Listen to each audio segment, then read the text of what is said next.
Baik, bismillahirrahmanirrahim. Assalamualaikum warahmatullahi wabarakatuh. Selamat pagi Bapak Ibu semuanya, peserta pelatihan peningkatan kompetensi guru PPKN SMP, hasil kerjasama P2KPTK dan Universitas Negeri Jakarta. Ini kita memasuki hari ketiga dengan materi terakhir dari pelatihan ini, yaitu terkait asesmen dalam kurikulum Merdeka. Kita membahas asesmen awal ya, atau yang kita kenal sebagai asesmen diagnostik. Kita juga membahas asesmen formatif dan sumatif.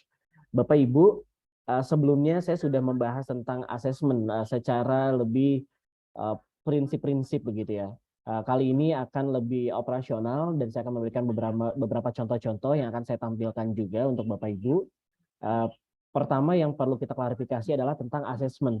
Asesmen ini yang kita sepakati dalam pembahasan ini adalah proses pengumpulan dan pengolahan informasi untuk mengukur pencapaian hasil belajar peserta didik.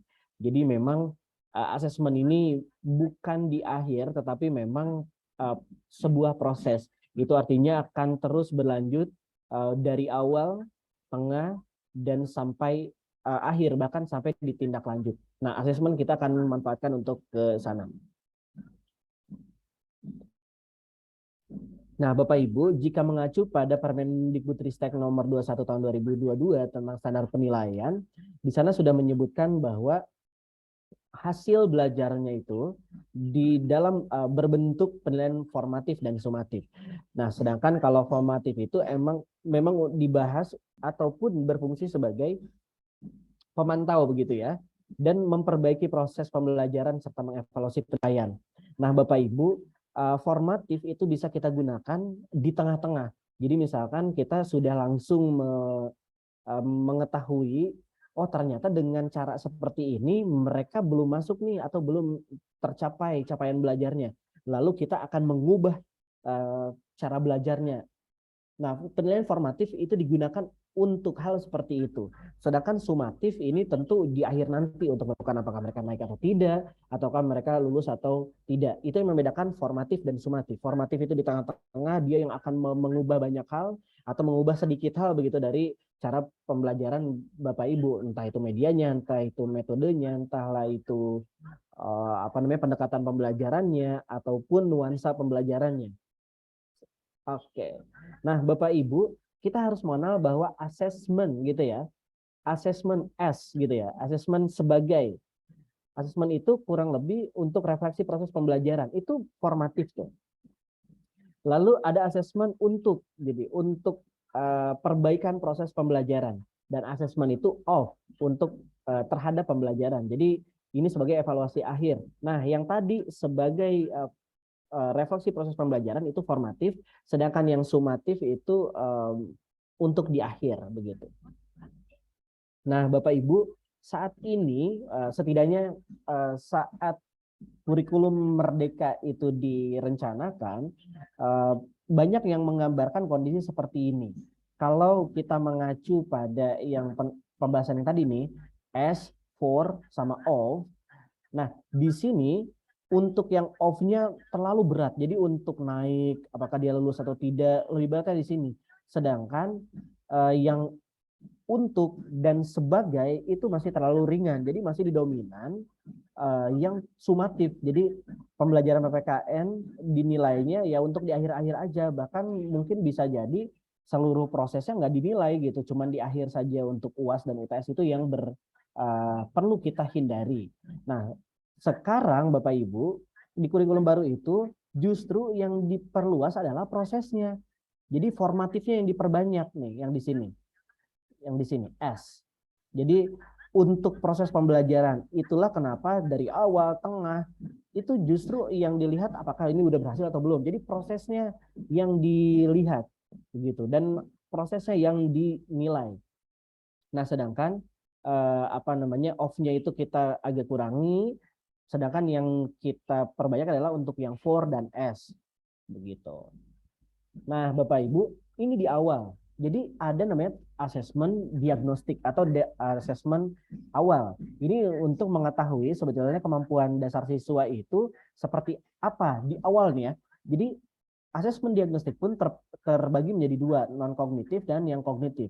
Yang non kognitif itu Bapak Ibu bisa mengetahui ini, jadi ada beberapa cara pengumpulannya.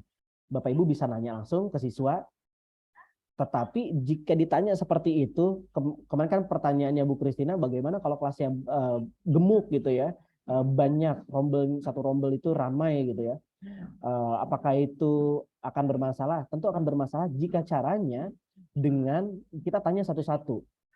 Jadi ada orang yang saya kenal, guru kenalan baik begitu ya, mengatakan saat melakukan tes asesmen diagnostik justru menghabiskan waktu yang banyak begitu.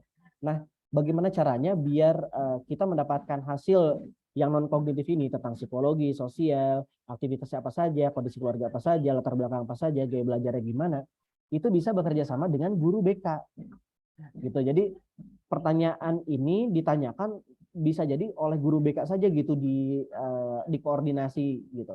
Tapi bisa juga Bapak Ibu jika mendapatkan strategi yang baik, misalkan pakai Google Form atau apa, bisa digunakan dan dilakukan oleh Bapak Ibu sendiri begitu. Nah, jadi ditanyai bagaimana di rumah ayah kerja apa, lalu kalau di rumah itu ngapain aja, seperti itu. Jadi kita tahu bahwa oh ternyata dia di rumah sendirian, ayah ibunya kerja. Oh, untuk anak yang seperti itu tentu ada perlakuan yang berbeda. Nah, lalu kita nanti kelompokkan sebetulnya di kelas itu ada berapa orang yang seperti itu, sehingga kita tahu misalkan hal seperti apa yang bisa kita lakukan di kelas tersebut. Yang kedua adalah kognitif. Nah, kalau kognitif udah pasti ada kaitannya dengan capaian pembelajaran. Nah, Bapak Ibu bisa identifikasi sebetulnya masterinya seperti apa gitu untuk apa ya kita menyebutnya titik awal begitu ya yang saya sebutkan, titik awal mereka itu di mana berangkatnya, sehingga kita tahu untuk membedakan dan kita untuk menentukan kira-kira kita menggunakan metode apa, bahan pembelajarannya seperti apa, begitu penilaiannya seperti apa, begitu Bapak Ibu. Jadi untuk nanti akhirnya bisa jadi kita dikelompok-kelompokkan dalam satu kelas, misalkan ini di kelompok ini mereka cukup belajarnya sampai sini aja karena mereka sudah sampai ke level A atau B gitu. Sedangkan yang satu level A pun belum. Hasil mereka masuknya gini.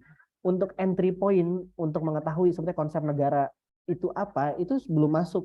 Tetapi kita harus mulai mengajar tentang NKRI misalkan. Itu artinya ada satu kelompok yang kita ajarin dulu sebelum masuk ke pembahasan kita. Dan itu nggak ada persoalan, ada perbedaan-perbedaan tiap orang. Bahkan perlakuan ini untuk menentukan apakah misalnya di kelas ini saya menggunakan berapa model penilaian. Nanti apalagi untuk Bapak Ibu yang kelasnya inklusif, itu akan dibedakan untuk mereka yang membutuhkan kebutuhan khusus dengan yang siswa lainnya begitu. Nah, kalau non kognitif ini memang Bapak Ibu yang harus memiliki keterampilan bertanya ya. Jadi sebisa mungkin anak-anak ataupun para siswa itu mereka nyaman gitu ngobrol dengan kita, tidak merasa terintimidasi, tidak merasa direndahkan dan sebagainya. Jadi assessment diagnostik non kognitif memang memerlukan kemampuan bertanya kita, dan pertanyaan kita juga sebisa mungkin tidak menyinggung mereka gitu. Lalu selanjutnya Bapak Ibu, untuk asesmen diagnostik tentu kita perlu ada persiapkannya, misalkan alat bantunya bisa gambar-gambar yang emosi kayak misalkan nah, asesmen diagnostik itu seringkali hanya dilakukan di awal doang, padahal tidak sekadar di awal tetapi di awal materi begitu. Di awal materi, kalau misalkan ada CP baru atau materi baru, itu diagnostik dimulai lagi. Jadi tiap ada seperti itu, atau misalkan mau tiap hari gitu ya, mau tiap hari juga dipersilakan. Jadi bagaimana moodnya teman-teman, apakah sekarang bahagia, Bu, capek, atau misalkan aduh banyak tugas atau apa gitu. Nah itu bisa diwakili dengan alat bantu emosi, misalkan gimana, happy atau tidak gitu, kayak gitu-gitu. Jadi ada juga bagaimana perasaanmu saat belajar di rumah, hal seperti itu. Lalu buat daftar pertanyaan kunci. Jadi misalkan yang seperti ini, Bapak Ibu bisa tanyakan apa yang paling menyenangkan, itu menyenangkan, apa harapanmu. Nanti hasil-hasil ini akan menjadi pijakan kita untuk melakukan apa di masa selanjutnya. Nah, lalu asesmen diagnostik kognitif saat melaksanakan, Bapak Ibu bisa siswa mengekspresikan perasaannya selama belajar di rumah. Kalau misalkan itu masih PJJ, tapi kan Bapak Ibu sekarang sudah ada ke lapangan ya. Jadi jelasin aktivitasnya apa. Bisa Bapak Ibu baca satu-satu, bisa mereka tuliskan. Silakan anak-anak tuliskan apa perasaanmu hari ini gitu. Nanti dikumpulkan Bapak Ibu apa namanya membaca seperti apa, atau bisa juga menulisnya via Google Form seperti itu. Lalu menggambar, mereka bisa digambarkan. Misalkan di awal pertemuan Bapak Ibu bisa meminta siswa-siswa ke depan. Silakan anak-anak, atau misalkan mereka menggambar di kelas masing-masing. Silakan gambarkan buah yang menggambarkan perasaanmu pada hari ini. Lalu ada yang mereka melukis lemon misalkan. Kenapa lemon? Lemon terlihat cantik di luar, tetapi di dalamnya sangat asam. Begitulah perasaanku pagi ini misalkan. Nah, itu juga untuk non kognitif ya Bapak Ibu. Jadi pas pelaksanaan Bapak Ibu bisa menggunakan berbagai macam cara. Tidak ada satu cara pun yang paling jitu begitu. Bapak Ibu bisa menentukan cara-cara masing-masing. Intinya tidak banyak keluhan saat penggunaan asesmen diagnostik ini. Para guru itu kehabisan jamnya untuk melakukan ini gitu. Lalu strategi tanya jawabnya bisa, yang penting pertanyaannya mudah dan jelas. Lalu acuan stimulusnya itu sudah jelas. Misalkan kalau mau mengarahkan, mau parafrase hal-hal macam itu tuh Bapak Ibu perlu persiapkan. Lalu memberikan waktu berpikir pada siswa. Itu juga jadi tidak langsung ayo langsung jawab, enggak, biarkan mereka, silakan ibu atau bapak berikan waktu 2-3 menit ini untuk menjawab pertanyaannya. Itu juga bisa Bapak Ibu lakukan dalam strategi tanya jawab. Nah, tentu tindak lanjutnya apa setelah ada hasil? Bapak Ibu bisa cek identifikasinya, apakah mereka ekspresinya negatif atau seperti apa waktu diskusi 4 mata. Lalu menentukan tindak lanjut dan mengomunikasikan dengan siswa. Nah, Bapak Ibu bisa di saat ini apa ya namanya, orang tua dilibatkan. Bapak Ibu ternyata anak Bapak Ibu misalkan pada minggu ini galau karena gini-gini, boleh berikan bantuan untuk memberikan dia penguatan gitu. Lalu yang selanjutnya ulangi pelaksanaan asesmennya non kognitif, dan itu akan diulangi terus setiap perbedaan materi. Misalkan ada bab baru untuk pematerian, tadinya membahas tentang kebinekaan, selanjutnya kita membahas tentang pembahasan apa namanya, bagaimana nilai-nilai Pancasila di masyarakat misalkan. Nah, itu artinya sudah berbeda materi. Bapak Ibu melakukan lagi asesmen non kognitif. Setidaknya lakukan 1 kali lah setiap itu. Lalu Bapak Ibu untuk selanjutnya gini dulu deh. Untuk non kognitif, Bapak Ibu ada pertanyaan dahulu nggak? Selanjutnya kita akan membahas tentang asesmen kognitif. Untuk asesmen non kognitif ada pertanyaan dulu Bapak Ibu. Misalkan apakah Bapak Ibu sudah ada yang mencoba untuk melakukan, lalu ada atau ditemukan permasalahan, dipersilakan Bapak Ibu.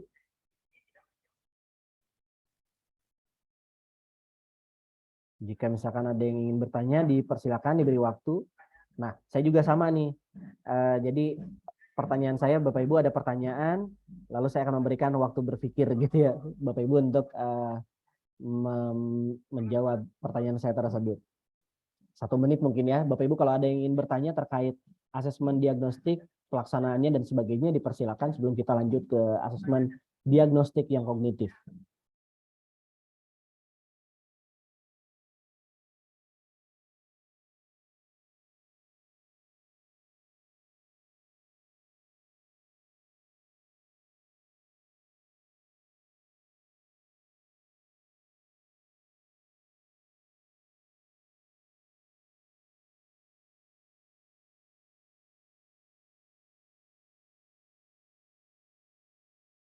Ada pertanyaan Bapak Ibu terkait asesmen diagnostik non kognitif?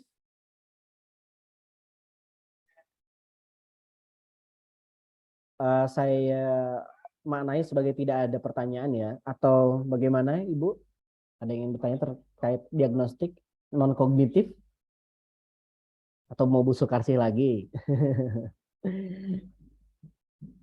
Atau mau Bu Sukarsi berbagi pengalaman, misalkan saya udah melakukan asesmen non kognitif, lalu begini kendalanya, gitu. Kalau tidak ada mungkin bisa lanjut, Bapak Ibu.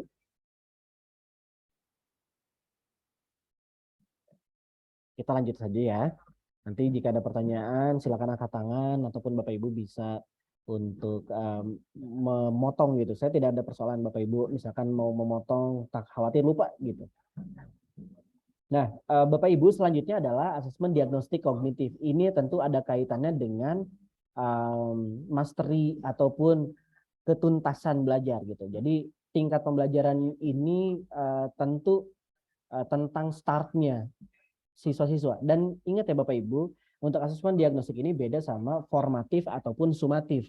Jadi tidak ada kaitannya dengan mengejar target kurikulum, agar mengetahui saja ini sudah sejauh mana Bapak Ibu. Nah, lalu Bapak Ibu, untuk asesmen diagnostik kognitif ini tentu untuk mendiagnosis kemampuan dasar siswa dulu dalam topik sebuah mata pelajaran. Jadi misalkan seberapa kenal dia dengan, kalau Bhinneka Tunggal Ika misalkan, seberapa paham dia tentang Bhinneka Tunggal Ika. Khawatir kita ngomongin Bhinneka Tunggal Ika, tapi ternyata mereka tidak ada yang memahami secara secara konseptual atau bahkan tidak tahu itu artinya apa gitu. Nah, ini juga menjadi persoalan. Lalu asesmen diagnostik itu juga dilaksanakan rutin Bapak Ibu. Jadi berkala yang tadi dikatakan, tidak hanya diagnostik yang non kognitif tetapi yang kognitifnya juga demikian Bapak Ibu. Jadi untuk di awal pembelajaran itu perlu dilakukan, terus setelah selesai menjelaskan membahas topik juga boleh, ataupun Bapak Ibu bisa menentukan waktunya sendiri-sendiri. Jadi tidak harus, intinya rutin lah. Berkala itu dalam artian tidak harus setiap pertemuan, tetapi juga yang penting kalau misalkan sudah ganti topik, silakan Bapak Ibu melakukan lagi diagnostik kognitif. Nah, hampir sama tahapannya Bapak Ibu untuk tahapan asesmen diagnostik kognitif itu tetap dalam skema persiapan dahulu, pelaksanaan dahulu, diagnosis dulu, dan tindak lanjut dulu gitu. Jadi memang persiapan, pelaksanaan, diagnosis, dan tindak lanjut itu tahapannya tetap sama Bapak Ibu ya. Jadi dengan asesmen diagnostik kognitif ataupun non kognitif, tahapan pelaksanaannya sama. Dan yang penting ini tetap berkala. Tidak bedanya keberkalaan antara non kognitif dan kognitif. Kalau kognitif itu berganti topik akan ini lagi. Kalau yang non kognitif itu bisa di awal saja misalkan, atau jika diperlukan. Sedangkan kognitif karena topik itu akan berganti, Bapak Ibu perlu melakukan asesmen diagnostik kognitif yang berkala begitu. Oke, sampai sini Bapak Ibu ada tanggapan terlebih dahulu? Gitu ya. Jadi perencanaan Bapak Ibu bisa melaksanakan dengan cara seperti ini gitu. Baik ya. Bentar. Baik ya. Bapak Ibu ada pertanyaan sampai sini?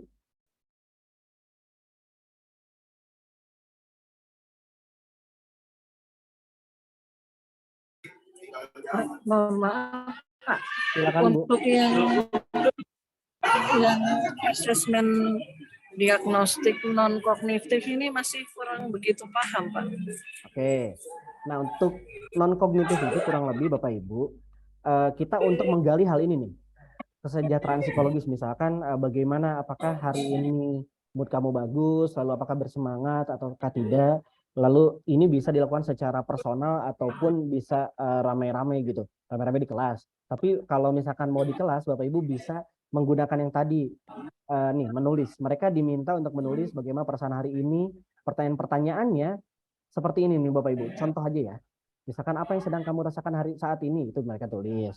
Lalu bagaimana perasaanmu saat jika belajar di rumah, kalau ini PJJ ya konteksnya, kalau di sekolah. Sekarang kalau sekolah berarti Bapak Ibu tinggal ganti ini di sekolah. Begitu Bapak Ibu. Jadi untuk pertanyaan kunci yang penting ada kegiatan apa aja yang dilakukan, lalu apa yang menyenangkan dan tidak menyenangkan ketika belajar di sekolah misalkan, lalu apa harapan Bapak Ibu. Nah, jadi Bapak Ibu bisa melakukan ini, poinnya, ini pertanyaan ini tidak ada kaitannya dengan materi, tetapi lebih ke si siswanya masing-masing itu loh, Bu Sukarsi. Mungkin bisa tergambar ya, misalkan bisa ditanya, pertanyaannya kayak gini-gini nih. Apa yang sedang kamu rasakan saat ini? Bapak Ibu bisa menggunakan tabel emosi. Kalau misalkan yang senyum berarti dia lagi happy, sedangkan yang senyum dia tidak lagi kurang bagus, gitulah Bu Sukarsi. Tergambar Kalau Ibu? misalnya untuk ini Pak, untuk bakat minat bisa termasuk tidak Pak? Boleh itu di awal Bu. Jadi misalkan apa namanya, apa yang kamu minati pada hari ini dipersilakan. Atau misalkan bukan hari ini ya, apa yang kamu minati, lalu hobi kamu apa, itu sangat dipersilakan. Karena ini akan ada kaitannya dengan aktivitas dia kan. Kalau dia hobinya nyanyi misalkan, ternyata aktivitas siswa di rumah itu banyaknya nyanyi. Itu artinya kita menyesuaikan. Gitu, Ibu Sukarsi. Ya, terima kasih Pak. Ya, Bapak Ibu, apa namanya, sebelum kita lanjut ke pembahasan selanjutnya, saya minta izin sejenak ya Bapak Ibu, sekitar 5, ya, sekitar 5 menit lah, 5 menit. Diperbolehkan Bapak Ibu? Saya ada gini dulu, sebentar ya. Silakan Pak, silakan Pak. Ya baik, terima kasih.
Baik, Bapak Ibu bisa dilanjutkan untuk memastikan. Baik, Bapak Ibu bisa kita lanjutkan untuk hari ini. Iya Pak, bisa Pak. Alhamdulillah, baik. Sebentar.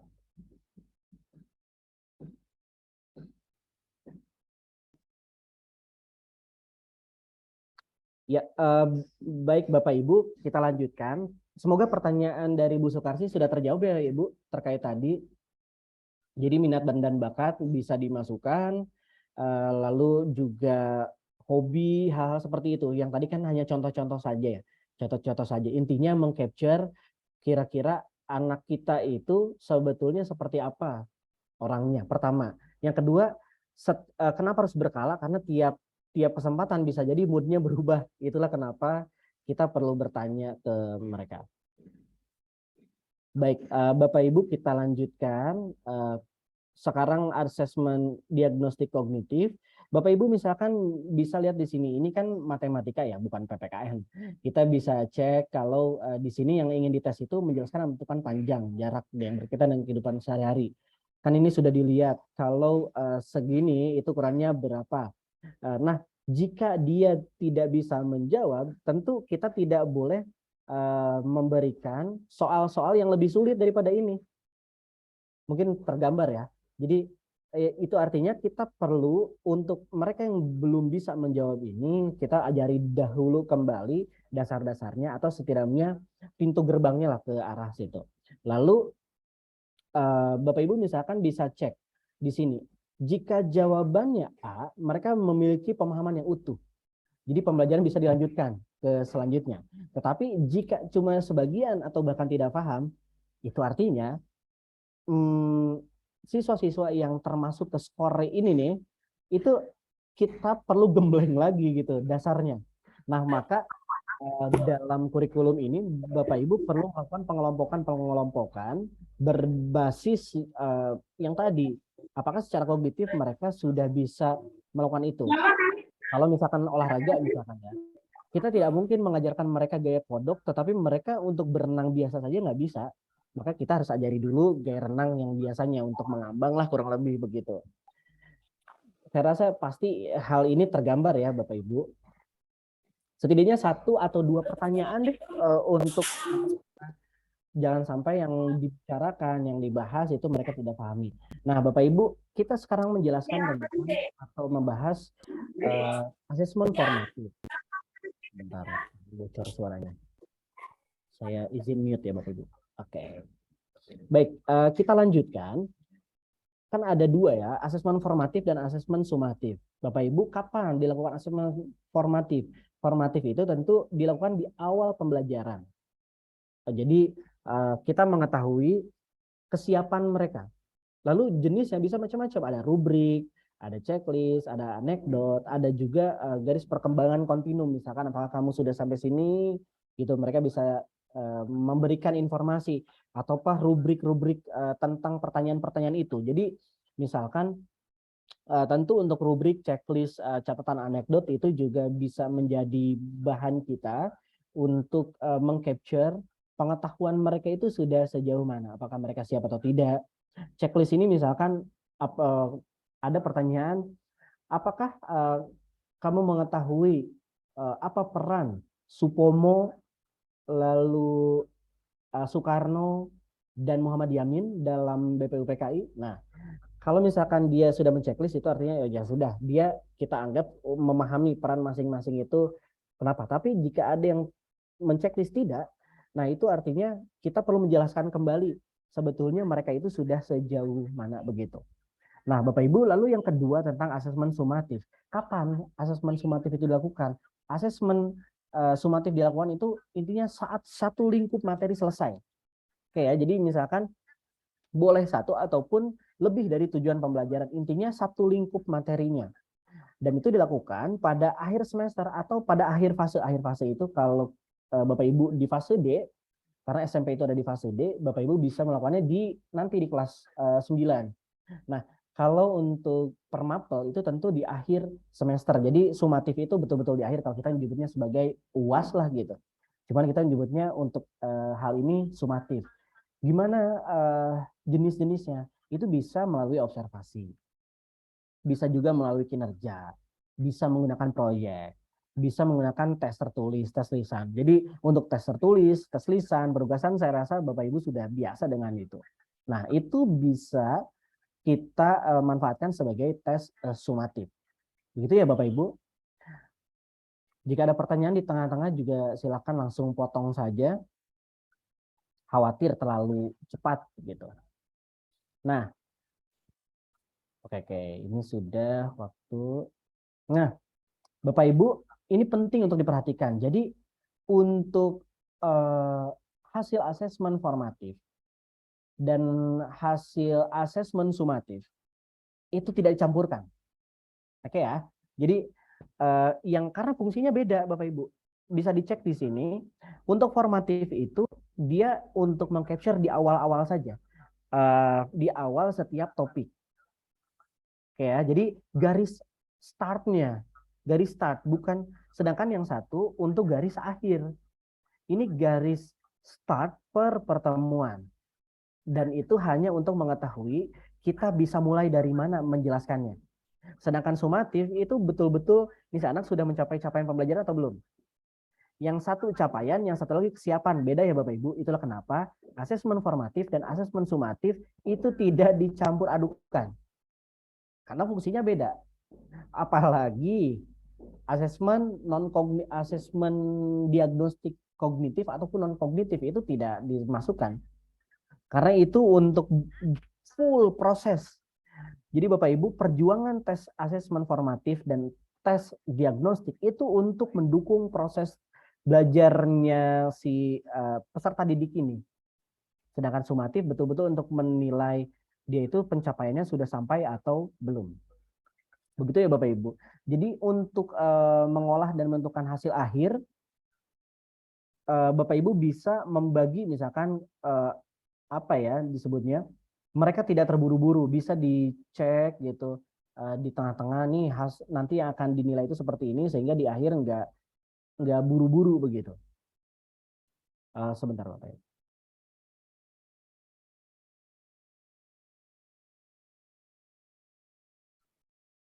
Ya, sebentar ya.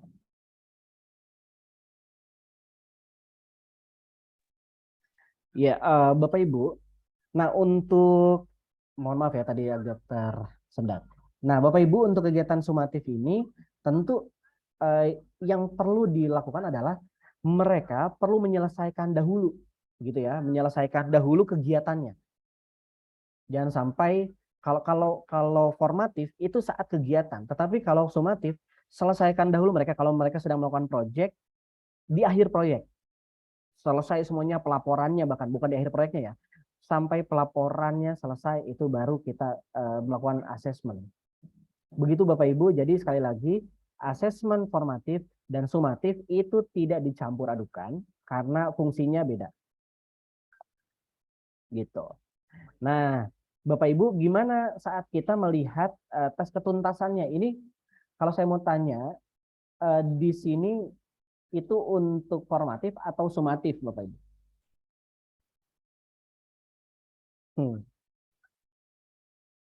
Boleh di kolom chat. Ini contoh deskripsi kriteria ketuntasan tujuan pembelajaran ini kurang lebih hal ini bisa kita pakai untuk sumatif atau formatif.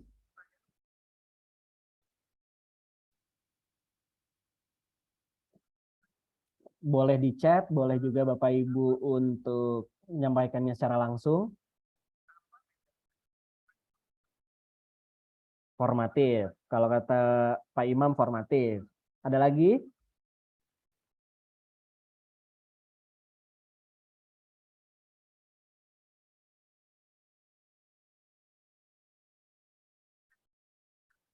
Sumatif. Ya, ada perbedaan nih Bu Sukarsi sama Pak Imam nih. Ada lagi pendukung yang lainnya ini formatif atau sumatif Bapak Ibu?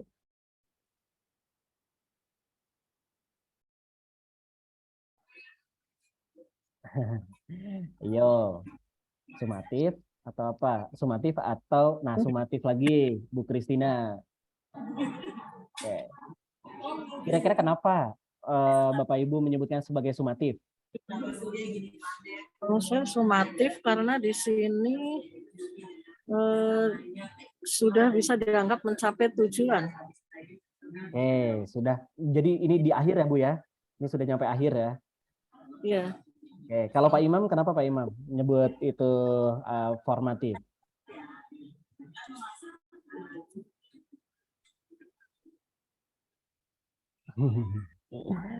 Oke, nah mungkin Pak Imam melihat di sini ya, maka diperlukan intervensi agar pencapaian strategi ini bisa diperbaiki. Nah, kembali lagi Bapak Ibu, jadi ini adalah sumatif. Kenapa? Karena ada laporan, oke ya, laporan menunjukkan hasil, laporan menceritakan, laporan menjelaskan hubungan. Jadi sudah ada dan berbicara tentang ketuntasan, baik ya, ketuntasan. Jadi bukan kesiapan. Kalau masih kesiapan itu formatif. Tetapi untuk ketuntasan apalagi nih sudah berbicara tentang capaian pembelajaran itu tentu membicarakan tentang sumatif. Saat kita berbicara tentang capaian itu artinya sudah ke sumatif karena capaian itu betul yang menjadi core. Selain capaian itu juga core-nya adalah profil pajak Pancasila. Tetapi balik lagi ini adalah sumatif. Begitu Bapak Ibu. Jadi bisa nanti memadai atau tidak memadai, nanti bisa kita lakukan hal lainnya untuk melakukan perbaikan begitu. Oke, nah ini ketuntasan. Ketuntasan juga apakah dia sudah mencapai tujuan pembelajaran atau belum? Jika misalkan tentang cakap atau tidak cakap begitu ya. Isi laporannya sudah cek. Kalau kita mau menyebutkan baru berkembang, berarti dia memang belum mampu menulis teks. Lalu dan untuk hal ini sebetulnya bisa kita gunakan untuk yang formatif juga Bapak Ibu. Karena ini artinya dia bukan final laporan tetapi juga draft laporan begitu. Jadi sebelum laporan itu difinalisasi, dinilai, ini dinilai terlebih dahulu. Paham ya Bapak Ibu ya? Jadi ini itu untuk secara secara penulisan. Karena di sini penulisan, laporan juga perlu mereka cek begitu ya. Ini untuk rubrik-rubrik formatif. Nah, lalu ini tentu untuk melihat juga apakah memang dia itu perlu remedial atau tidak. Kan remedial biasanya memang di akhir ya Bapak Ibu ya. Setelah nilai UTS UAS sudah ada lalu kita tabulasikan, maka cek apakah dia sudah mencapai atau belum. Agar dia mencapai maka dilakukan remedial. Remedial juga sebetulnya bukan untuk perbaikan nilai saja, tetapi juga untuk sebetulnya ada intervensi apa yang bisa kita lakukan. Dan itu baiknya tidak dilakukan mepet sekali di akhir, nanti akan repot ke kita. Oke.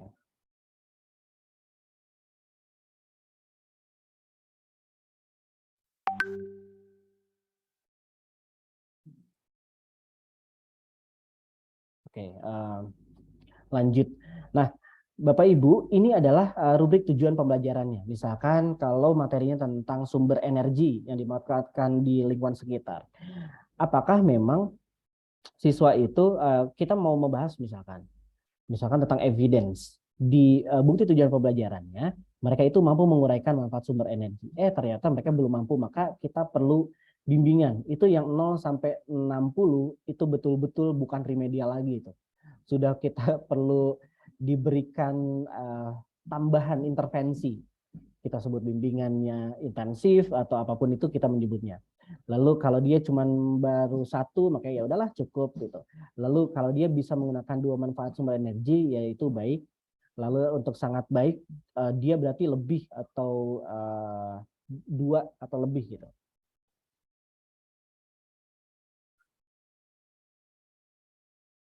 Oke, baik nih. Selanjutnya Bapak Ibu, ini hasil asesmennya. Misalkan menyelidiki ragam sumber yang dimanfaatkan. Nanti karena kita sudah ada slot di sini nih, ini kan sudah ada skornya ya, 60, 61 sampai 70, 71 sampai 80. Nah, lalu kita bisa lihat AMAR misalkan ya. AMAR itu untuk kualitas buktinya 75, lalu untuk kualitas indikator yang kedua itu ternyata hanya cukup. Nah, lalu tentu kita perlu mentabulasikan, mengkalkulasikan dan akhir dapat nilai 72 gitu. Ini artinya apa namanya di sini nih Badu berarti dia belum memenuhi kriteria pencapaian. Ini udah jelas ya. Saya rasa Bapak Ibu sudah nggak aneh dengan hal ini. Boleh tanya tidak, Pak? Silakan Bu Sukarsi, dipersilakan. Kalau misalnya tadi seperti rubrik itu, misalnya nilai sekian yang amat baik seperti apa nih, mampu bla bla bla bla gitu ya Pak ya. Kalau yang selama ini kan kita ada di raport itu langsung begitu nilai langsung sudah muncul deskripsi.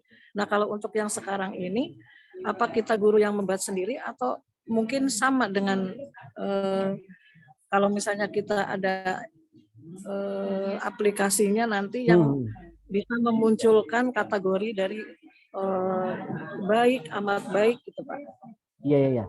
Kalau saya ini sebentar saya coba cek ya Bu. Ada e-raportnya. Ibu juga masih menggunakan sekarang menggunakan e-raport ya? Iya, yang tahun ini kalau kan kita sekolah penggerak baru mau mulai tahun ini Baru Pak. memulai Jadi ya. yang, Iya. jadi selama ini pakainya e-raport. E-raport ya. Nah, untuk e-raport sebetulnya Bapak Ibu nanti untuk menentukan baik tidak baik itu akan ditentukan oleh sendiri. Jadi itulah kenapa dari awal Bapak Ibu sudah menentukan capaian pembelajarannya. Gitu. Nanti bahkan setiap modul ajar kan itu ada asesmennya ya Bapak Ibu ya. Nah, itu semua akan diinput oleh di sekolah biasanya ada teknisi ya, kita nyebutnya apa ya kalau di Bapak Ibu? Pokoknya yang ini komputer aja. Ya, yang operator tim IT ya. kali Pak. Ya betul, tim IT operator. Jadi nanti mereka yang akan menginput. Nah, nanti di akhir Bapak Ibu sudah bisa ngecek dan isian Bapak Ibu di awal itu sudah masuk. Sepemahaman saya itu karena ada perbaikan sistem yang terintegrasi secara IT. Begitu Bapak Ibu. Berarti masing-masing mapel berbeda Pak? Oh iya, atau bagaimana? Kemungkinan besar memang berbeda. Sejauh ini kemarin itu pembahasan itu masih ke bagaimana secara substansi, tetapi teknis nanti e-raportnya seperti apa juga perhatikan gitu. Sebentar Bapak Ibu.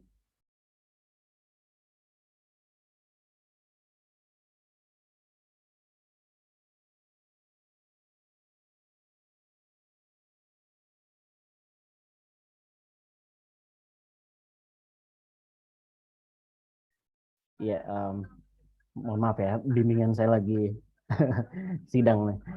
Baik, Bapak Ibu, jadi kembali lagi tentang e-raport. Ya, tentang e-raport juga nanti yang pasti teknisnya begini. Karena Bapak Ibu akan menyusun modul ajar itu ada sampai ke asesmen, itu artinya semua yang Bapak Ibu buat itu akan diinputkan ke sistem raport tersebut. Dan setiap guru itu atau setiap mapel itu akan berbeda. Begitu. Itu kecenderungan saat perbincangan terakhir dari kementerian. Begitu ya Bapak Ibu. Sejauh ini bagaimana pelaksanaan di sekolah Bapak Ibu? Berarti artinya setiap sekolah juga berbeda Pak deskripsinya. Iya, betul. Betul.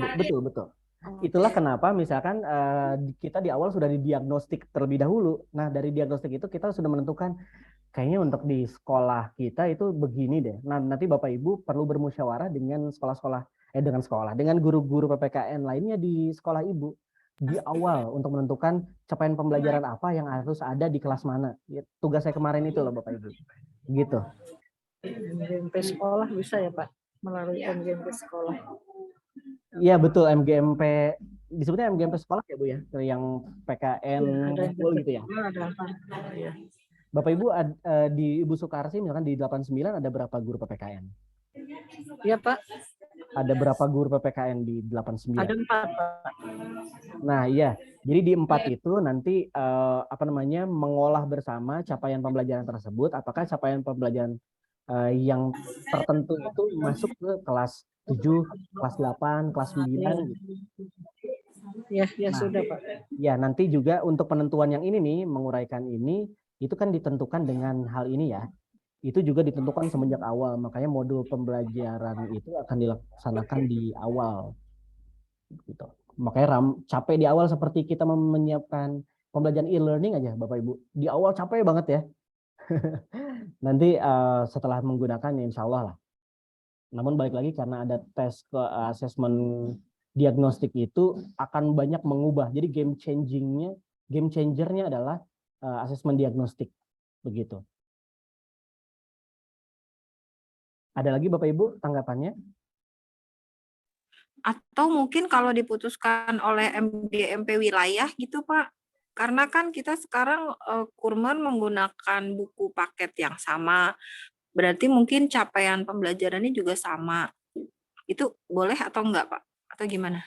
Nah, kalau mengacu pada asesmen diagnostik nggak boleh Bu. Jadi Oh, bahkan tiap kelas aja beda-beda. Makanya oke. kan kenapa Berarti memang berbeda ya? betul Bu, akan berbeda karena prinsip terpersonalisasi itu. Nah, nanti yang diperkuat adalah kurikulum operasional sekolah. Disebutnya apa? KO, KWSP, KWSP iya ya. KOSP. Nah, KWSP itu nanti yang akan menentukan dan Bapak Ibu kalau secara kolaboratif mau tidak mau MGMP sekolah itu yang lebih banyak bermain daripada MGMP wilayah. Karena kalau wilayah misalkan kita hanya berbagi best practice aja begitu, praktek baik dari masing-masing sekolah. Kalau misalkan di sekolah ibu menemukan ini akan di-share ke yang lain. Nah, begitu Bapak Ibu. Ada lagi yang ingin didiskusikan Ibu? Kebayang ribetnya sih Pak, maksudnya Wah, berarti ribet banget Bu, udah betul. ya banget. Berarti tadi kata teman saya kalau begitu berarti nggak cukup waktu 2 minggu untuk mengerjakan rapot. Artinya jauh-jauh sebelum, bahkan dari sekarang pun kita sudah harus bisa menentukan ya Pak. Iya, betul Bu, betul. Jadi sekarang perlu dipersiapkan dan menentukan setidaknya jika itu manual Bapak Ibu sudah ada bahannya. Jika itu mekanis secara web itu misalkan menggunakan e-report itu Bapak Ibu bisa nyetor lebih awal gitu. Makanya kalau di wilayah sebetulnya lebih berperan sebagai yaitu best practice lalu sharing macam-macam model pembelajaran atau modul ajar. Jika misalkan di satu kelas itu ternyata ada 3 kelompok yang berbeda. Misalkan waktu kita mau membahas sejarah perumusan Pancasila, ternyata ada yang mengenal Soekarno Supomo sama Yamin aja belum gitu. Tapi ada level anak-anak yang mengetahui Pak sebetulnya yang menyebutkan yang urun remuk terkait dasar negara itu cuma tidak hanya bertiga Pak. Oh, ada ternyata sekelompok anak yang sudah advance seperti itu. Nah, Bapak Ibu, kalau misalkan menemukan dalam satu kelas ternyata ada kejomplangan macam itu, kita perlu memfasilitasi. Jadi untuk mereka yang sudah advance tugasnya ini, sedangkan untuk mereka yang baru di awal atau bahkan belum masuk, ini yang kita lakukan. Gitu. Jadi itu artinya dalam satu kelas bisa jadi asesmennya, apalagi asesmen sumatif, itu akan berbeda. Sangat bisa terjadi. Saya juga kurang tahu kerumitan seperti itu bagaimana bisa difasilitasi dalam e-report. Itu juga memerlukan daya tahan kita ya. Daya tahan kita sebagai guru di sekolah, selain mendidik juga kita khawatir kembali lagi disibukkan dengan perkara-perkara administratif. Kan keluhan para guru begitu. Para guru tidak perform karena kita lebih disibukkan dengan administratif daripada yang inti untuk mendidik, membimbing. Namun kembali lagi kita bisa memaknai yang kita lakukan ini sebetulnya untuk bahan kita membimbing. Jadi kualitas kita dalam membimbing, mengajar. Begitu Bapak Ibu. Baik Pak, terima kasih penjelasannya. Ya, tapi kebayang ribetnya ya Bu. Banget Pak, Pak. saya mau bertanya Pak. Boleh Bu, Ngajarnya silakan. banyak siswanya Pak. Iya, betul. Pak, untuk mekanisme penilaian kurikulum, penilaian harian itu Pak gimana ya Pak? Tugas. Oh iya.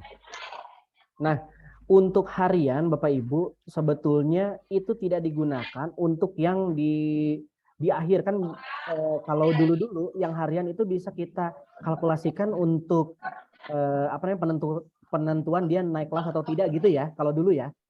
Nah, kalau sekarang asesmen formatif sama asesmen sumatif itu tidak boleh digabung Bapak Ibu. Apalagi untuk menentukan dia itu naik atau tidak. Untuk yang harian itu kita bisa ditransformasikan sebagai formatif untuk bukan ketuntasan tetapi kesiapan mereka.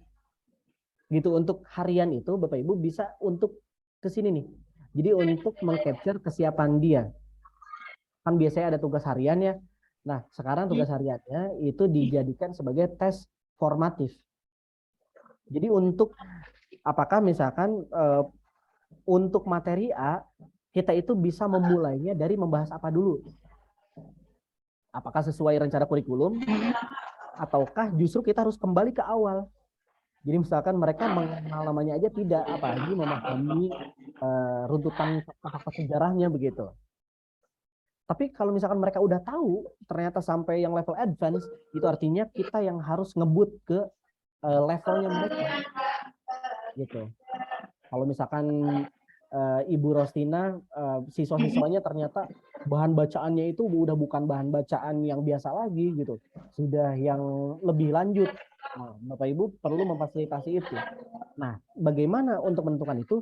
Tes harian yang ada di formatif ini. Gitu. Tapi apakah hasilnya boleh digunakan untuk dia naik kelas atau tidak? Nggak boleh Bapak Ibu. Untuk naik kelas atau tidak ini ada di sumatif. Gitu ya Bu? Oh iya. Jadi anak itu nggak boleh tinggal kelas Pak ya? Diusahakan. Nah, iya betul. Kenapa tidak boleh tinggal kelas? Karena mereka sudah ketahuan dari formatif Bapak Ibu. Ini si anak ini misalkan saya tidak menyebutnya sebagai slow learner dan fast learner ya. Karena itu ada justifikasi dalam perkara psikologinya. Gitu. Tapi kurang lebih apakah dia sudah mencapai level tersebut atau belum, itu akan diketahui di formatif. Kenapa misalkan anak-anak itu tinggal kelas atau ada anak yang tinggal kelas atau yang naik gitu, itu sebisa mungkin semuanya naik karena akan diupayakan terus berproses di sini. Bapak Ibu hampir setiap hari, setiap topik itu akan ada formatifnya. Begitu Ibu Rosina. Iya berarti guru tuh harus belajar keras ya Pak ya? Iya. Itulah kenapa saya selalu di awal ke mahasiswa saya. Beda dengan kurikulum 13 ya. Iya. Lebih. Ini keras banget Bu. Makanya menurut saya kewajiban 24 jam pelajaran itu harusnya nggak perlu ada itu. Jadi mending kita fokus ke berapa kelas, jadi Bapak Ibu bisa fokus ke siswa-siswanya gitu. Jadi mending ke jumlah siswa daripada ke jam mengajar karena tipenya guru PPKN itu terlalu banyak mengajar kelas-kelas. Jadi hampir bahkan satu angkatan Bapak Ibu ajar kan di kelas. Iya, 8 kelas. 8 kelas itu repot gitu. Mending kita fokus ke 4 kelas gitu. Tapi semuanya asesmen formatifnya dan tiap anak itu kita bimbing dengan Kan nggak bisa milih Pak. Yes, itu dia. Pengennya 4 kelas aja. Tapi harus 24 JP ya Ibu ya? Iya. Jadi 9 kelas bahkan 12 kelas pernah Pak. Terus gimana tuh Pak? Ya itu dia. Jadi tidak hanya guru, dosen juga demikian Bapak Ibu. Jadi tugas utama kita justru tercecer karena ada tugas-tugas tambahan lain yang mendukung tidak mendukung kita untuk pencapaian itu. Namun kembali lagi kalau dari sudut pandang anak ini merdeka belajar. Tapi kalau dari sudut pandang guru kita kayaknya nggak merdeka ya Bapak Ibu ya. Terjajah oleh sistem yang memberatkan. Pak mau tanya nih, misalnya gini, Bapak maaf mau tanya. Tadi kan tidak ada yang tidak naik kelas. Misalnya di dalam satu kelas itu ada beberapa kriteria anak. Nah, ada yang fast, ada yang slow. Ketika yang misalnya yang slow kita kasih tugas tiap hari, terus yang fast kita tidak kasih tugas, itu boleh atau tidak Pak? sebisa mungkin keduanya mendapatkan perlakuan, Bu. Setidaknya perlakuan normal. Jadi misalkan Oh, saya akan mengajar ini gitu. Tetapi untuk yang kebanyakan sih, Bu, yang perlakuan khusus itu untuk yang slow justru. Kita harus fokusnya membantu mereka. Jadi ya misalkan kan artinya kita membuat mereka belajar terus, kita kasih tugas gitu. Terus tapi yang fast ini kan karena sudah bisa, apakah boleh kita tidak memberinya tugas kembali karena kita merasa dia sudah mampu gitu Pak? Atau memang nah, harus disamakan, tetap dikasih tugas dengan level yang berbeda? oke. Nah, ini yang menjadi persoalannya. Menurut saya justru yang fast learner mereka yang dikasih tugas.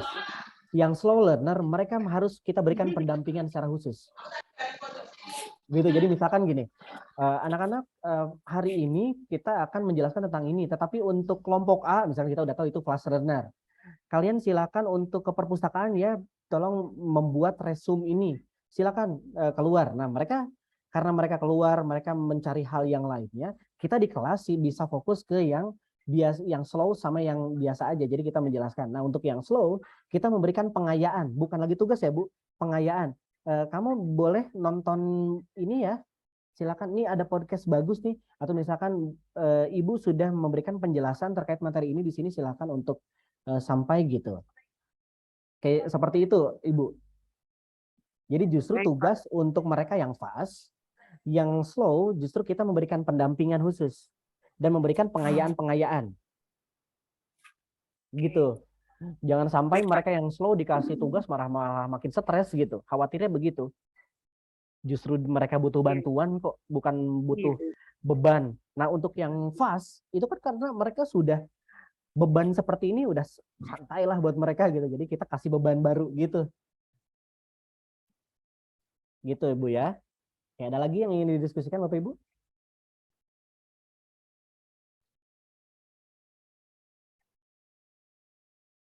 Oke, nanti akan seperti ini Bapak Ibu.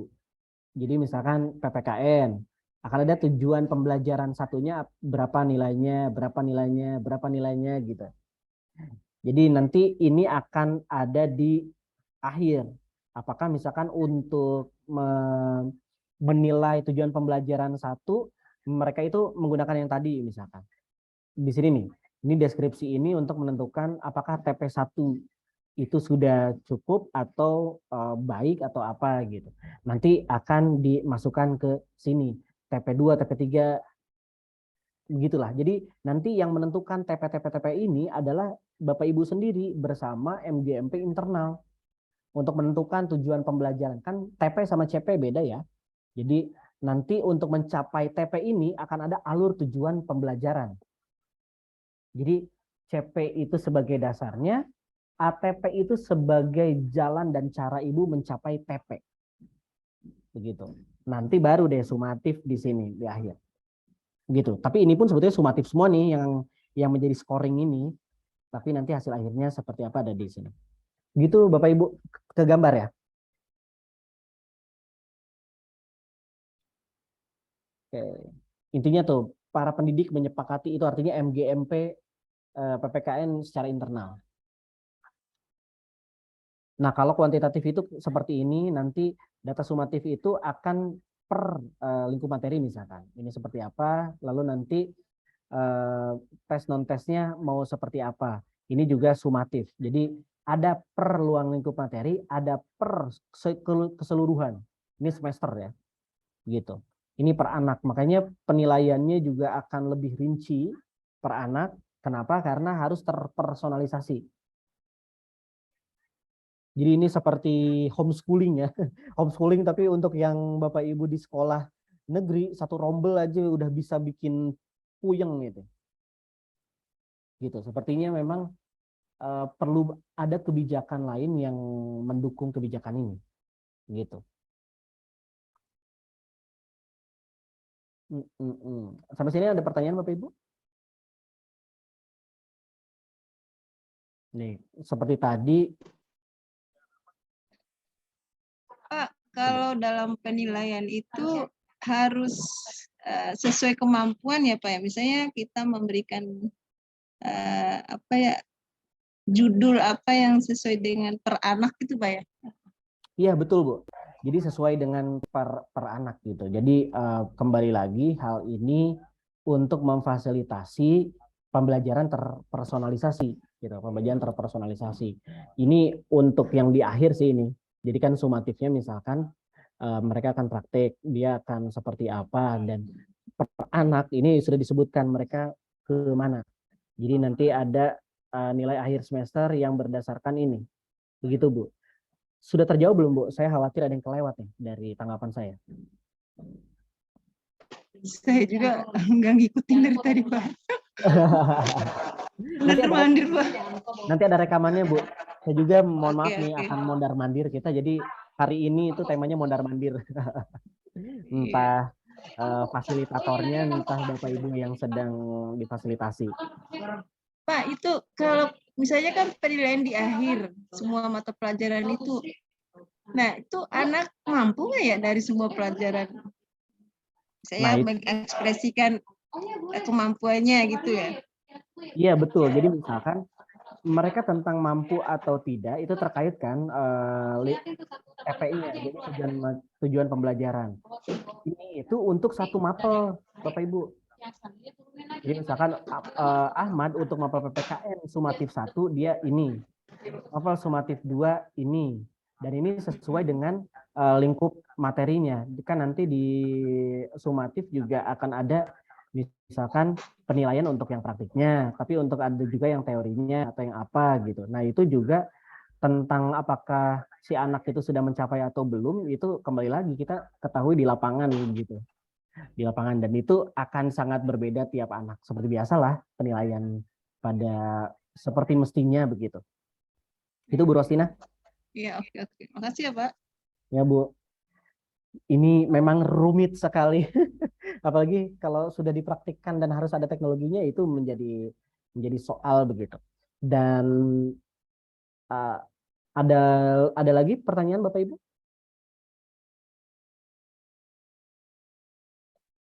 Ini kurang lebih ada 3 hal lagi yang ingin saya sampaikan. Oke, cukup ya. Saya akan lanjut lagi.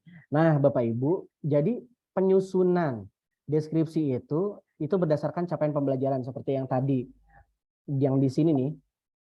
Nah, hal-hal macam ini nih itu berangkat dari capaian pembelajaran. Maka tidak aneh jika di awal saya sudah menyebutkan kembali nih.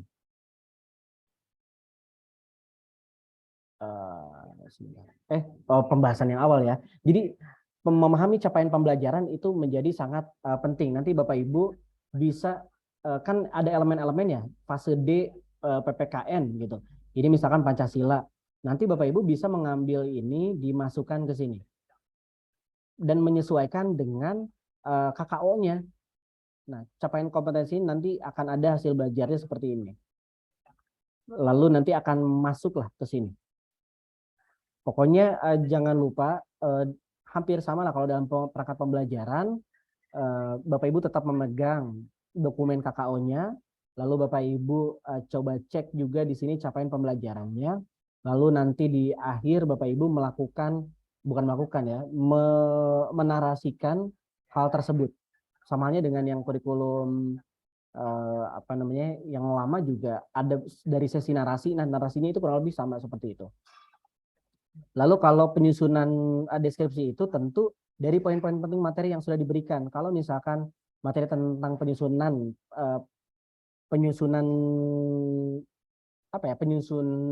proses penyusunan Pancasila gitu ya, misalkan sebagai ideologi negara, itu nanti harus disebutkan di sininya. Memahami proses penyusunan nilai atau bukan nilai, penyusunan dasar negara gitu. Nanti udah perlu disebutkan di sini. Karena nanti Bapak Ibu di akhir seperti biasa semuanya akan masuk. Jadi sudah pasti yang tertulis di sini itu merepresentasikan dari ini. Nanti sumatif 1 misalkan penyusunan Pancasila, sumatif 2 peran-peran dari atau pemikiran pendiri bangsa begitu. Sumatif 3-nya aktualisasi Pancasila di kehidupan. Itu akan ada di sini dan perlu muncul di bagian ini. Begitu Bapak Ibu pembahasan saya untuk asesmen Cukup sampai di sini. Mari kita berdiskusi dan ngobrol.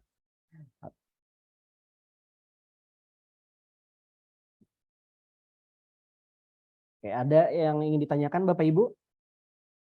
Berarti kriteria nilai itu biasanya 80 PKN ya Pak ya.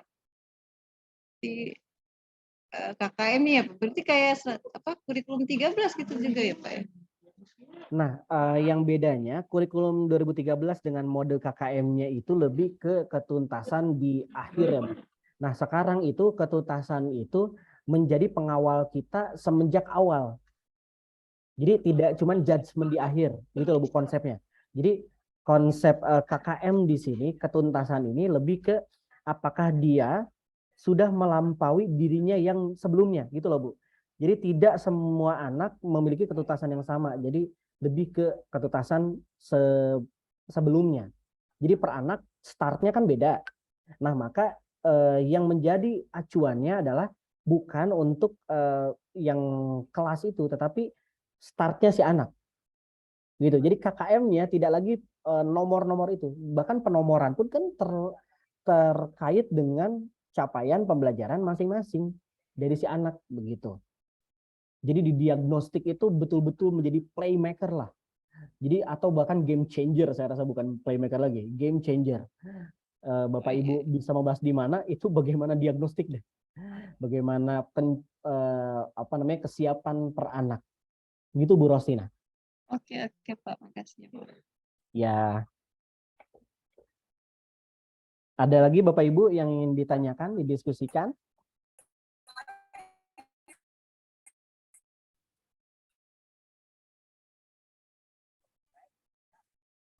Oke, Bapak Ibu, pembahasan kita sebetulnya sampai siang ini sudah cukup nih, atau ada yang mau ditanyakan lagi?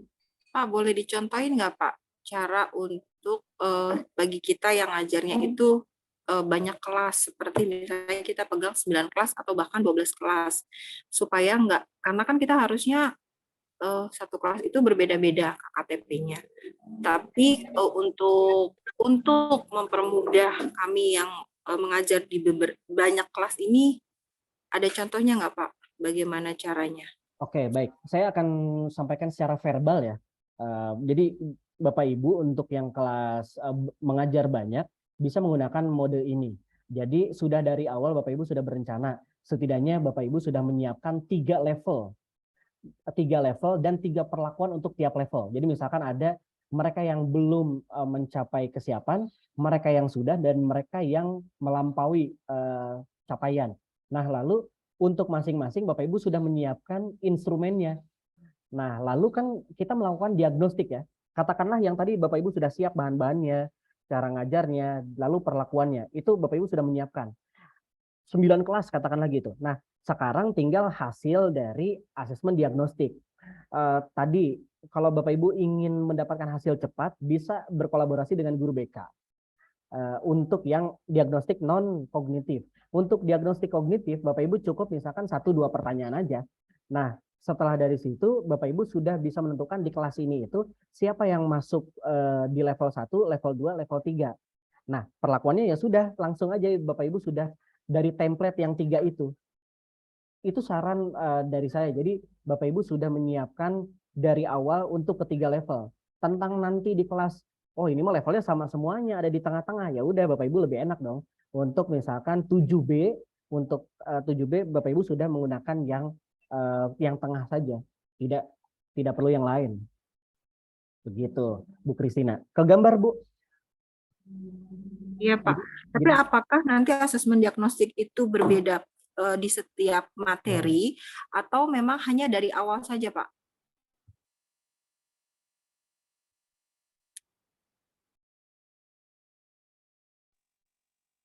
Pak masih di mute Pak. Oh iya, maaf. Jadi saya sambil ngedekin yang satu. Jadi untuk yang beberapa pertanyaan itu bisa sama karena hanya bertanya tentang apa kebiasaanmu di rumah, bagaimana pembelajaran di rumah, bagaimana dukungan orang tua. Tetapi untuk yang per setiap materi akan ada diagnostik yang kognitif itu. Jadi untuk diagnostik kognitif itu dilakukan di tiap topik baru. Begitu ya Bapak Ibu. Jadi itulah keberkalaan tes diagnostik kognitif. Jadi setiap ganti topik akan ada tes baru, tes lagi. Sehingga kita tahu, oh untuk ngajar topik ini di kelas ini udah ada 2 level anak setidaknya. Atau kalau paling beragam kan berarti 3. Jangan sampai keragaman itu memperumit kita. Wah ternyata ada yang nol banget gitu. Ada yang apa gitu. Jadi Bapak Ibu sudah aja mempermudah dijadikan 3. Begitu ya Bu Kristina. Boleh nggak Pak untuk misalnya pergantian materi, misalnya minggu ini kita mau masuk bab 2 di minggu depan, kita ngomong ke anak, nah besok kita persiapkan untuk materi bab 2 ya. Nah pada saat materi bab 2 masuk, itu baru kita berikan mereka asesmen kognitif yang 2 pertanyaan tadi. Ya. Boleh nggak seperti itu? Artinya, boleh sekali tapi Bu. kan belum tentu, oh kalau anak-anak itu merasa misalnya ya Pak, aku harus belajar nih gitu untuk mendapatkan nilai baik. Nah ternyata anak ini sebenarnya bukan tipe pembelajar. Udah kebayang Pak?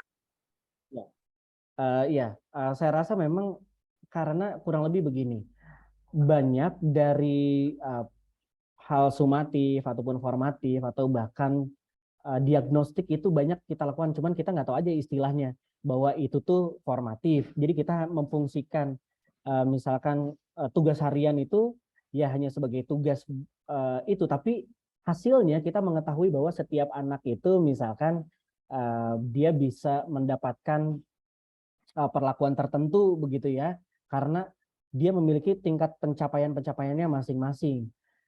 Nah, banyak guru yang sudah melakukan terpersonalisasi tapi nggak ngerti kalau instrumen yang digunakan itu sebetulnya formatif begitu. Atau bahkan di diagnostik itu kan memang harus yang di awal, dan untuk pencapaian-pencapaian tersebutlah kita bisa berkaca atau bahkan kita bisa berrefleksi apakah memang kita mengajar sudah sesuai kebutuhan anak begitu.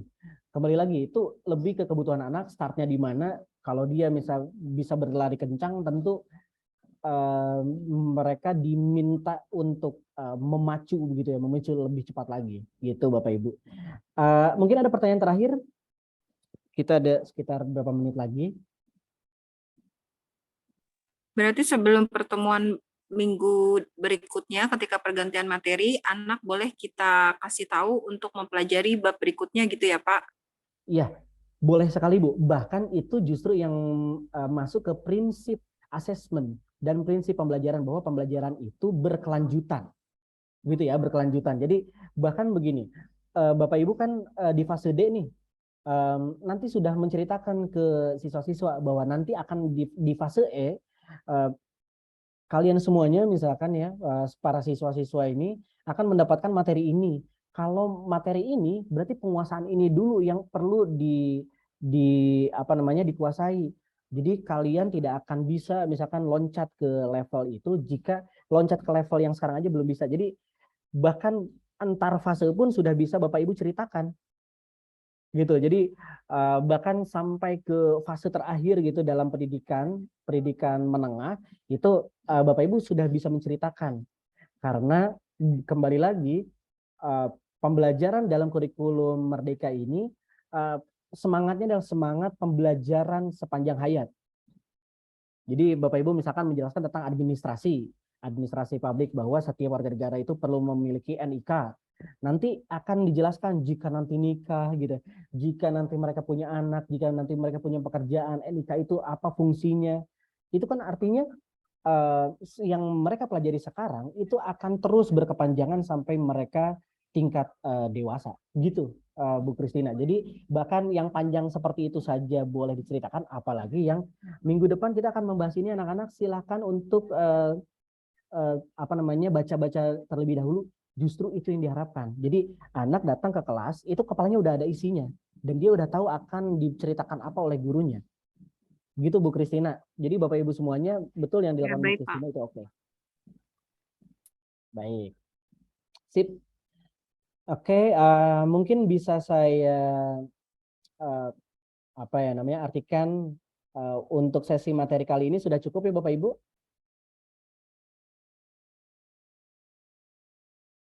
Apakah sudah cukup? Insya Allah. Insya Allah ya Ibu ya. Baik, Iya deh, baik. sambil belajar Pak ya.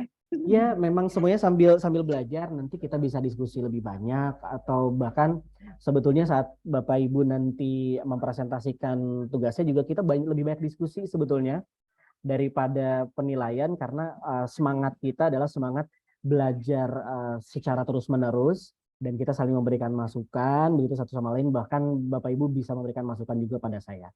Baik, Bapak Ibu, jika demikian kita bisa akhiri pertemuan sinkronus dengan melalui Zoom. Selanjutnya pada pukul 1 seperti biasa, pukul 1 dan pukul setengah 3 sore dan siang dan sore ini Bapak Ibu akan mendapatkan tugas 3A dan 3B. Jadi kembali lagi kita akan beraktivitas secara asinkronus melalui Google Classroom. Untuk Bapak Ibu yang mau bergabung dipersilahkan di sini siang, tetapi bisa kita manfaatkan berinteraksi di Google Classroom. Begitu ya Bapak Ibu, dengan demikian kita bisa akhiri pertemuan ini dengan membaca Alhamdulillahirrahmanirrahim. Terima kasih atas Pak, sebentar perhatiannya. Pak. Ya silakan Bu Itu Rosmin. kalau tugas itu kan kita kan kadang ngirimnya lama Pak, nggak apa-apa tuh. Kan Setidaknya nggak sesuai waktunya. ya nggak apa-apa Bu, nggak apa-apa. Yang penting Oh, iya, dikumpulkan iya. saja. Oke, Memang di saya makasih ya, Pak. tercatat mengumpulkan telat gitu ya, tapi nggak ada persoalan menurut saya. Karena Bapak Ibu pun tidak dalam kondisi yang ideal kan untuk melakukan penelatihan ini. Begitu. Jadi karena tidak ideal kita pun saling memaklumi satu sama lain. Begitu. Baik ya, Ibu Rosina. Ya, baik Bapak Ibu. Pak, mau tanya satu Ya, lagi, Pak. silakan, Bu Kristina. Maaf, satu lagi, Pak. Ngelek. Suaranya gede kenapa? Bukan, dia ngelek-ngelek. Iya, halo Bu. Halo. Iya, maaf Pak. Mau tanya gini, ini pertanyaan yang belum pernah bisa dijawab dengan pasti gitu Pak dari beberapa kali kegiatan untuk pelatihan kurmar. Kalau ada anak dinyatakan kita kan fase, jadi anak tidak ada yang tidak naik kelas. Lalu kalau misalnya ada anak yang kan biasanya kita punya kriteria kenaikan kelas di kurikulum 13. Nah, kalau sekarang kan berarti tidak ada kriteria untuk kenaikan kelas. Lalu jika ada anak yang bermasalah dengan absen atau dengan nilai, artinya memang kita tahu anak ini ada di fase yang paling level di paling rendah. Tapi anak ini tidak mau, artinya tidak mau, maksudnya bermasalah dengan nilai lah, istilahnya tidak mau berubah gitu. Terus bagaimana Pak? Apakah solusinya? Karena absen juga misalnya dia sampai nggak masuk sebulan atau sudah dipanggil orang tua dengan berbagai pembinaan tetap seperti itu, lalu bagaimana Pak? Ini secara ini ya Bu, kalau secara filosofis pendidikan anak tentu perlu banyak hal yang sudah dilakukan. Tapi kalau dari ceritanya Bapak Ibu kan yang sekolah lakukan sudah banyak ya. Tetapi anaknya tetap aja seperti itu. Kembali lagi namanya belajar, ada motivasi belajar, ada komitmen belajar. Dan itu perlu diperbincangkan dengan orang tua. Jika memang anaknya tidak ada komitmen untuk belajar, bisa apa namanya ya? Ini step akhir sebetulnya. Dikembalikan ke orang tua, sama halnya seperti anak yang tidak dapat katakanlah dihubungi dihubungi, bahkan dinasehati, mereka menugaskan, itu udah menjadi soal gitu. Jadi menurut saya kembali lagi untuk kasus yang super seperti itu, saya menyebutnya super karena mungkin ditemukan di beberapa sekolah tapi tidak banyak gitu, misalkan untuk 1-2 anak. Jadi menurut saya mekanisme pengembalian ke orang tua itu lebih jelas begitu. Lalu nanti orang tua akan mendapatkan arahan dari guru. Ini anak ini perlu misalkan mendapatkan homeschooling. Nanti bisa sekolah berkoordinasi dengan dinas sosial. Dinas sosial itu kan selain memperhatikan hal-hal yang PMKS begitu ya Bapak Ibu, itu juga memfasilitasi hal tersebut harusnya. Kan pendidikan itu tidak harus pendidikan formal ya. Ada juga informal ya, mungkin dia kursus-kursus bisa, tapi untuk sekolah dia nggak masuk gitu. Jadi kembali lagi saran dari saya itu mengembalikan ke orang tua, tetapi tidak lepas tangan sekolahnya.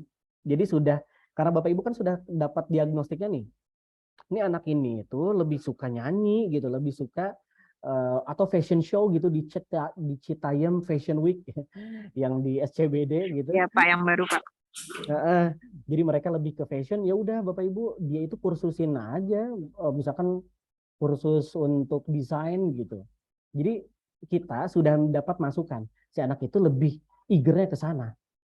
Atau bahkan mungkin karena ini kurikulum dulu belum dilakukan diagnostik tersebut, jadi kita nggak tahu nih anak sebetulnya maunya apa gitu. Jadi semuanya difasilitasi begitu loh Bu.